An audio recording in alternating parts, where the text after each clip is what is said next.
Bismillahirrahmanirrahim. Assalamualaikum warahmatullahi wabarakatuh. Hai teman-teman semua, bagaimana kabar kalian? Semoga kalian semua senantiasa dalam keadaan sehat walafiat dan senantiasa mendapatkan penjagaan dan perlindungan dari Allah Subhanahu wa taala. Terlebih lagi saat ini kita sedang menghadapi suatu pandemi yang melanda seluruh penjuru dunia.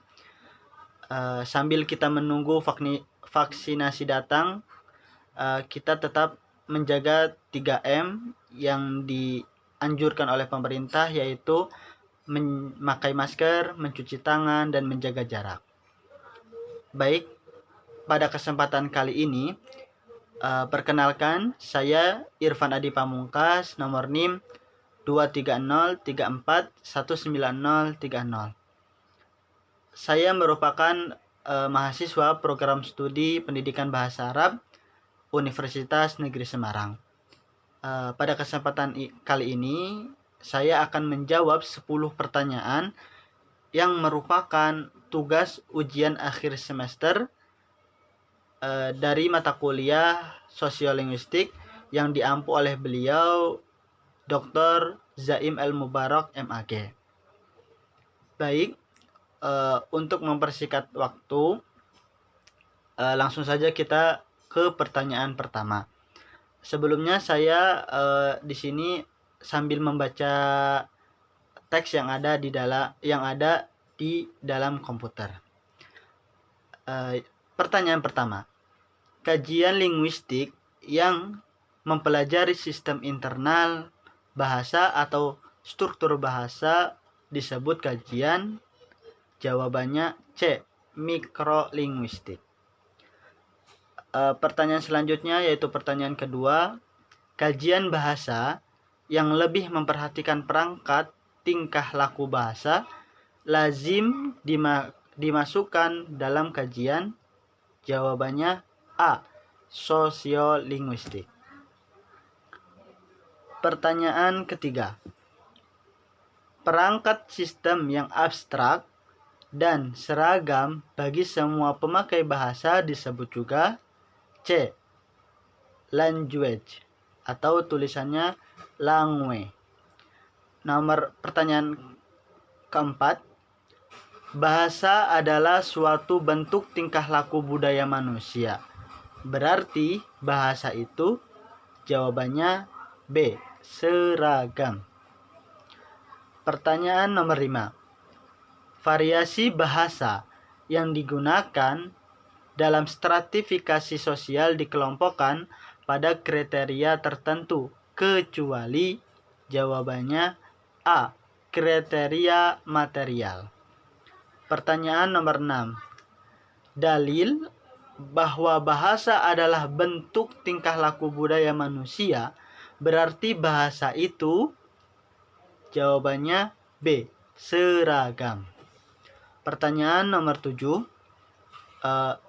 Sosiolinguistik yang memusatkan perhatiannya pada penggunaan bahasa dalam sosial budaya disebut jawabannya D.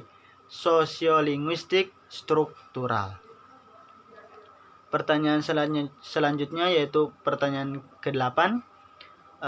Sosiolinguistik yang berupaya memberikan pengorganisasian penggunaan bahasa dan perilaku terhadap bahasa yang lazim diterima dalam masyarakat tutur lazim disebut jawabannya C. Sosiolinguistik interaksional. Pertanyaan 9. Dimensi kajian bahasa dalam sosiolinguistik berhubungan dengan variabel sosial dan jawabannya C. Linguistik. Nomor 10. Variasi dialek sosial yang dianggap berfungsi dalam masyarakat disebut jawabannya D. Sosiolek.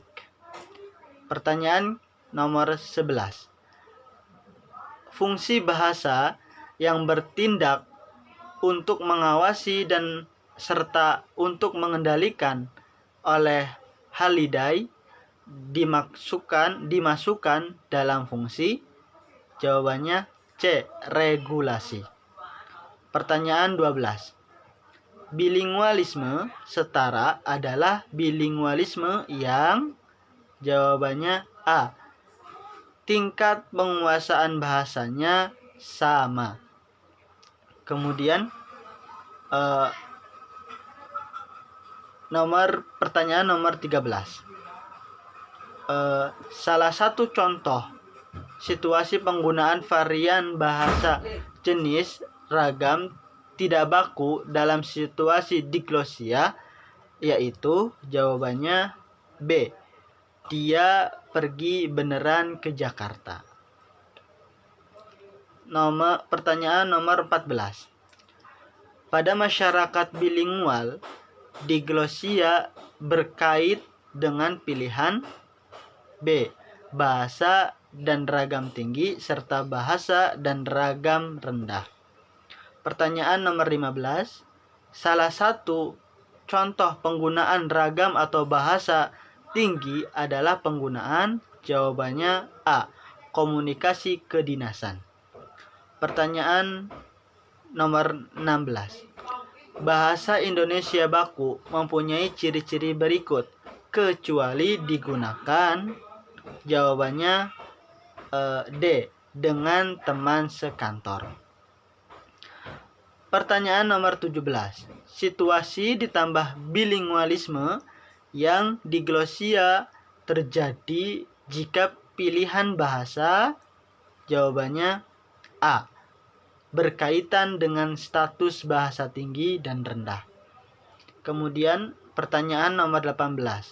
Situasi diglosia bilingualisme terjadi jika ada kondisi berikut kecuali masyarakat menggunakan, jawabannya D. bahasa yang memiliki ragam tinggi dan ragam rendah.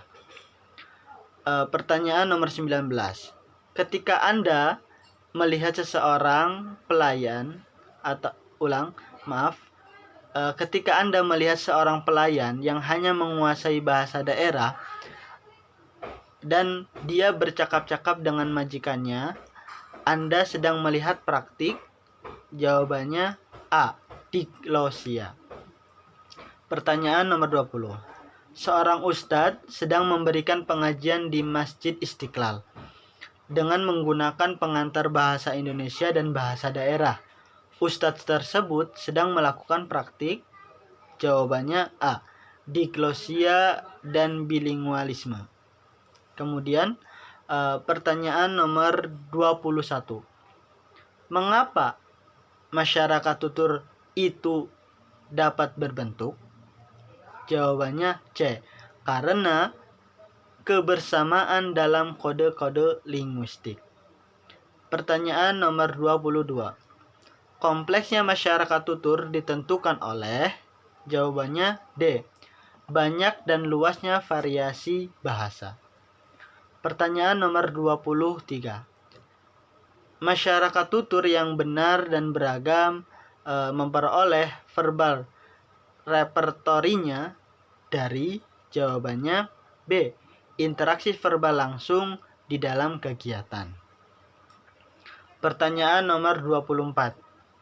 Penamaan bahasa masyarakat tutur seorang tutor dilandasi oleh kriteria pelapisan sosial berdasarkan pada kriteria, jawabannya C. intelektual. Nomor 25.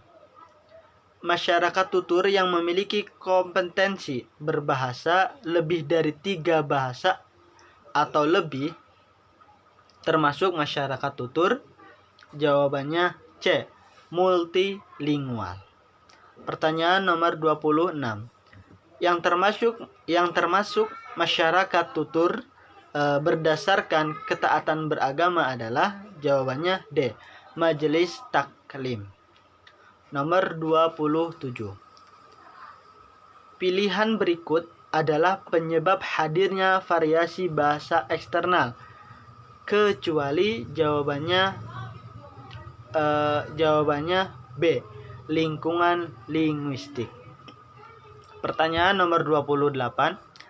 Variasi atau ragam itu terjadi sebagai akibat dari adanya keberagaman? Jawabannya C. Sosial dan fungsi bahasa. Kemudian nomor 29. Berikut pengkategorian variasi bahasa berdasarkan penuturnya, kecuali jawabannya C. Kapan bahasa itu digunakan? Nomor 30. Dialek Banten dan dialek Cirebon termasuk bahasa yang sama, karena kedua dialek tersebut berasal dari A. Jawabannya A. Bahasa Sunda. Kemudian pertanyaan nomor 31. Penggunaan kronoleg dalam masyarakat pada kurun waktu tertentu akan tampak berbeda. Perbedaan ini paling tampak pada segi jawabannya B. Leksikon. Pertanyaan selanjutnya nomor 32. Perubahan penggunaan kronoleg dalam masyarakat pada kurun waktu tertentu telah terjadi akibat, jawabannya C. Perubahan sosial budaya, ilmu pengetahuan, dan teknologi. Nomor 33. Sosioleg merupakan variasi bahasa yang menyangkut masalah pribadi para penutur, antara lain keadaan, jawabannya A. Sosial ekonomi. Kemudian nomor 34. Perhatikan kegunaan bahasa para buruh, pedagang kecil, para guru, para mubalik, dan para pengusaha. Anda pasti akan menangkap variasi bahasa yang berbeda antara satu dengan yang lainnya. Perbedaan bahasa mereka karena faktor, jawabannya D. Lingkungan pekerjaan. Nomor 35. Bahasa Jawa, bahasa Sunda, dan bahasa Bali mengenal istilah undak-usuk. Undak-usuk adalah variasi yang berkenaan dengan tingkat kebangsawanan. Contoh kosakata yaitu jawabannya A. Mati, mangkat. Nomor 36. Akroleg merupakan variasi sosial yang lebih tinggi atau lebih bergengsi daripada variasi sosial lainnya. Salah satu contoh akroleg yaitu jawabannya B. Dialek Yogyakarta. Pertanyaan nomor 37. Seorang peneliti sedang menganalisis hasil pembahasan penelitian nilai budaya sastra lisan Banyumas. Agar sastra lisan Banyumas bisa dilestarikan, maka kaitannya dengan kebudayaan, bahasa berfungsi sebagai, jawabannya D. Pengembangan kebudayaan. Pertanyaan nomor 38. Berikut ini termasuk fungsi bahasa perorangan, kecuali, jawabannya B.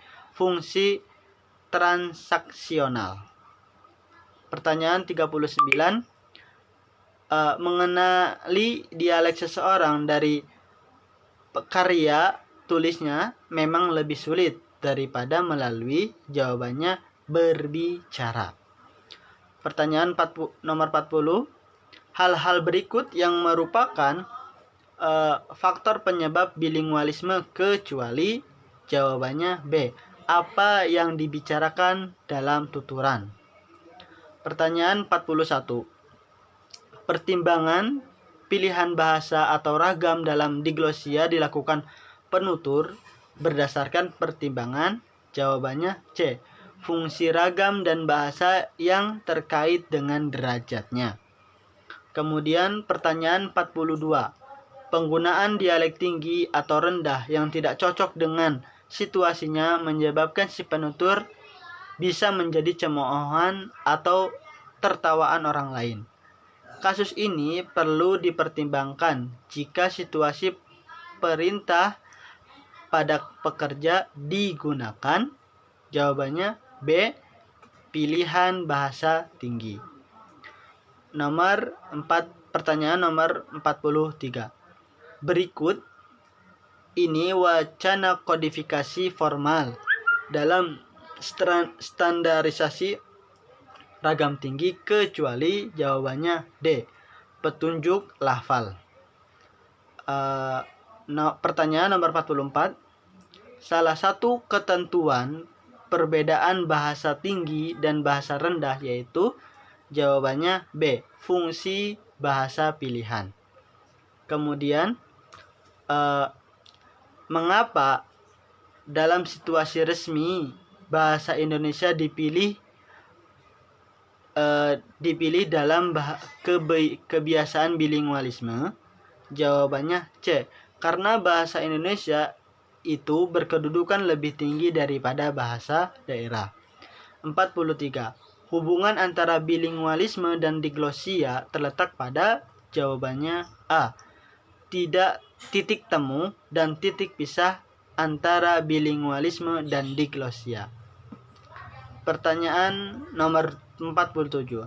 Mengapa diglosia tanpa bilingual tidak dapat disebut sebagai satu masyarakat tutur? Sebab kedua kelompok tersebut jawabannya C, tidak berinteraksi. Manakah pertanyaan yang benar? Ulangi. Pertanyaan nomor 48. Manakah pernyataan yang benar? Jawabannya C, masyarakat Indonesia adalah bilingual dan diglosik. Pertanyaan 49. Negara manakah yang tidak menggunakan bahasa mereka sebagai alat komunikasi dalam kesatuan kedaulatan? Jawabannya bahasa Singapura. Jawabannya B, negara Singapura. Pertanyaan terakhir yaitu pertanyaan nomor 50. Fishman tahun 1972 dia mengatakan bahwa bilingualisme adalah karakteristik kemampuan penggunaan bahasa yang individual. Berdasarkan tingkat keformalannya, variasi bahasa tersebut termasuk jawabannya C, ragam bahasa santai. Mungkin cukup sekian dari saya. Mohon maaf apabila ada kesalahan dalam tutur kata saya mohon maaf sebesar-besarnya. Semoga video kali ini dapat menambah wawasan kita, dapat membuka pengetahuan kita tentang sosiolinguistik. Selain itu, saya juga mengucapkan terima kasih kepada beliau, Dr. Zaim El Mubarak MAG, yang telah membimbing saya mulai dari sejak pertemuan pertama sampai sekarang pertemuan terakhir. Saya banyak mendapatkan ilmu mengenai sosiolinguistik, kemudian hubungan bahasa dengan masyarakat, kemudian pengaruh bahasa di dalam suatu masyarakat, dan masih banyak lain. Saya banyak-banyak terima kasih kepada beliau selaku dosen pengampu dari mata kuliah sosiolinguistik ini. Mungkin cukup sekian dari saya, kurang lebihnya mohon maaf. Wassalamualaikum warahmatullahi wabarakatuh.